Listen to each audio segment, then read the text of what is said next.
If you needed to create an animation of gun shells ejecting from a gun, there are a lot of different ways you can go about it. One thing that comes to mind is to use a particle emitter and then create a model of a shell, a gun shell, like a bullet shell casing, and use effects link and link it to the particle emitter, and but then you end up with a lot of geometry in the scene, and the shell can be very low poly. But if you're going to see it from a distance, you don't necessarily need to use geometry and use effects linker and dynamic effects linker.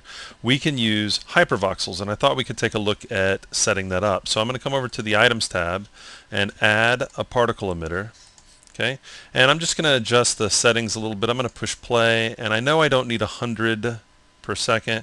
I'm just going to do 12, which is probably still going to be a lot, but just so that we can see what we're doing.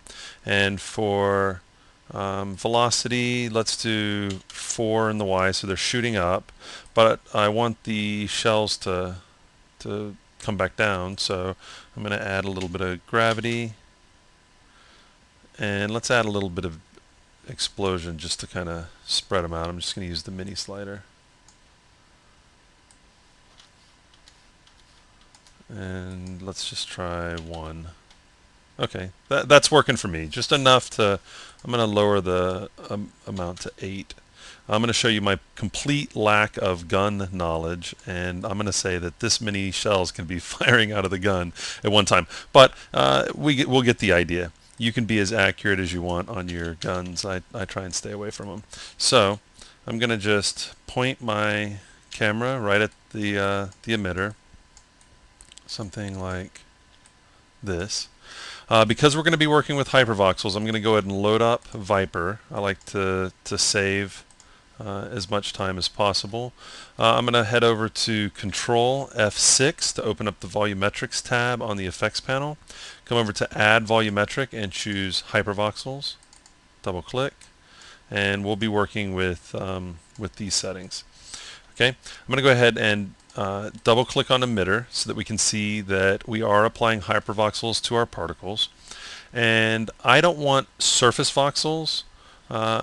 Now, far enough away, you could probably squish these voxels and make them look like shells, but I'm going to go for sprites. Okay, and right now the sprite looks like just this fog.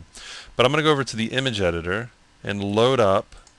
It's just a simple little image of a shell, just a 3D shell, and it's a 32-bit target, so it's got an alpha embedded into the file.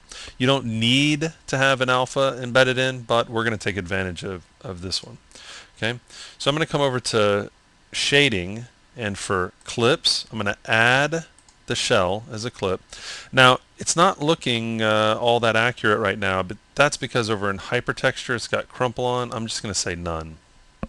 Okay, and I'm going to come back over to the shading, and with the alpha, I'm going to set it to embedded. I want it to use the embedded information, the embedded alpha information of that 32-bit target.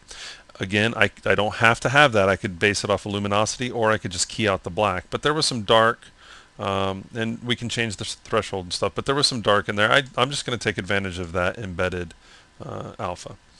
Okay, and what I'll do is jump over back to the geometry tab, and I'm going to size those shells down a bit. Something like that. Let's go to normal so they look a little bit better in our preview.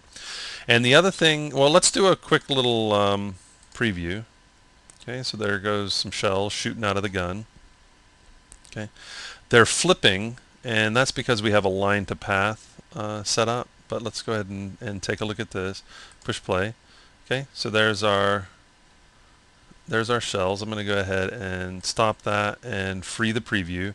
I don't want them to kind of flip upside down, so I'm going to turn align to path off. And now let's make a preview. So now they're firing off and coming back down. Now, from a distance, we got a little highlight on there. We've got the shells coming out. They're particles, so they could bounce off the ground and do all kind of stuff. We're kind of close, so it kind of looks like they're coming out and back in. That's just the particle explosion. We can set up the particles however we want. Again, You don't have to use hypervoxels to do this. You could create a 4-point polygon, just a square polygon, map this image on there, and use effects linker, and that would be pretty low poly. But again, you end up with a scene full of objects.